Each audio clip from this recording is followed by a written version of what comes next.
E aí, meu povo, beleza? Dani Martins, astróloga clássica, aqui falando com vocês, voltando para bater mais um papo sobre natividades.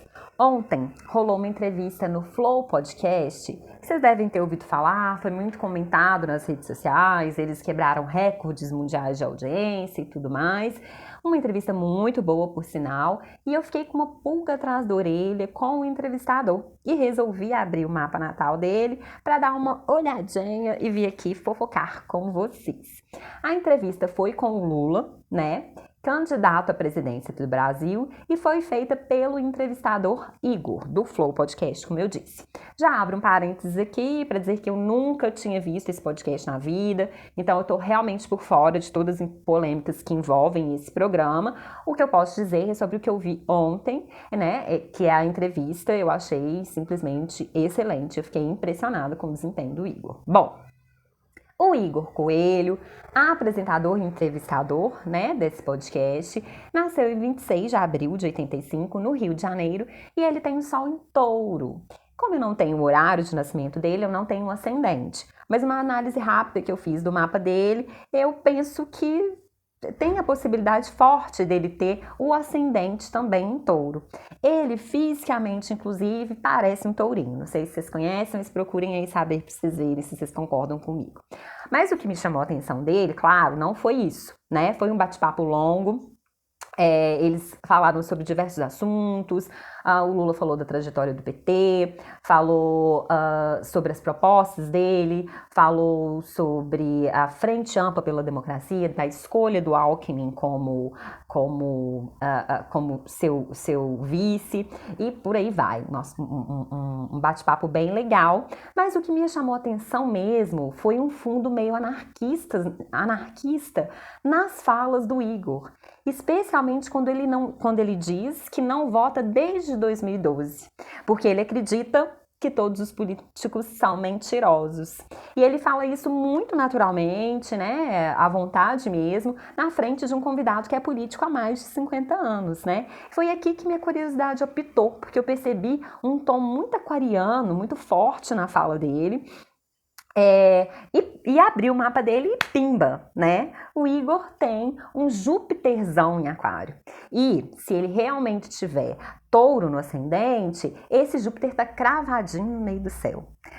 E aquário, né, meus amores? Aquário é o signo que se opõe ao rei, né? É em aquário onde se conspira contra o lugar do rei, se conspira para que não exista mais reis, né? Para que não existam forças centralizadoras, dominadoras, autoritárias. Então, como forma de contestar, de questionar o status quo, o Igor, numa dualidade, ele se coloca numa posição, digamos, neutra ou imparcial, pode ser que seja mais confortável que ele encontrou nesse momento, porque esse touro busca um conforto, né? Negando seu direito democrático ao voto, né? Delegando essa escolha que devia ser dele para outras pessoas fazerem por ele, e por isso negando o poder verdadeiro que ele tem em suas mãos, concreto, para fazer as mudanças aquarianas que ele deseja no mundo. É assim que funciona na democracia, é através do voto que a gente exerce esse poder, né? Por isso que é tão importante não delegar esse poder para ninguém. E aí, ele recebe uma resposta tão sábia do Lula que, olha, eu vou dizer que eu fui nocauteada algumas vezes nessa entrevista, viu? O Lula contou para o Igor que nos anos 70 ele pensava assim. O Lula, ele já era sindicalista, ele achava que nenhum político prestava e que ele nunca ia querer mexer com política. Até que ele teve que ir a Brasília para reivindicar algo para sua categoria, né? Que ele era o presidente do Sindicato dos Metalúrgicos, e ele percebeu que lá em Brasília não se tratava com pessoas no Congresso, e sim com partidos, né? Com congregação de pessoas.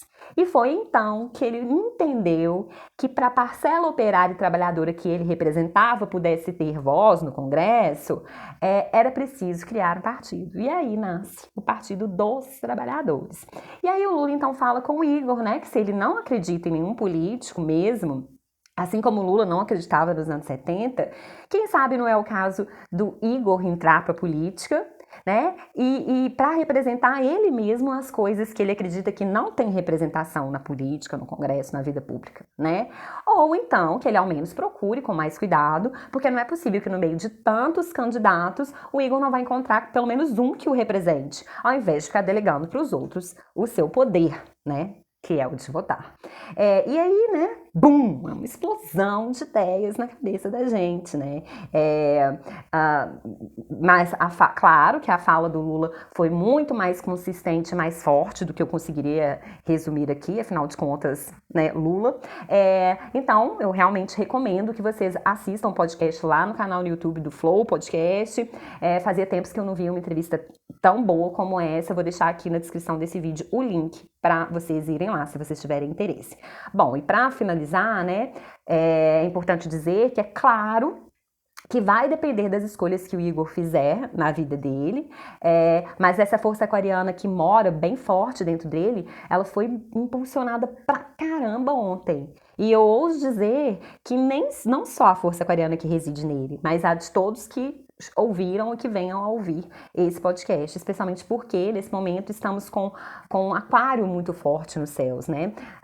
Desde de dezembro de 2020, quando Júpiter e Saturno encontraram em aquário nos céus, dando início aí a um ciclo de 20 anos, Saturno ainda permanece em aquário, ele está fazendo agora a sua última retrogradação e já se encaminhando aí para a reta final desse longo período em aquário, ou seja, estamos com essa potência aquariana movimentando muito nos céus e dentro de cada um de nós e aqui no meio de nós também.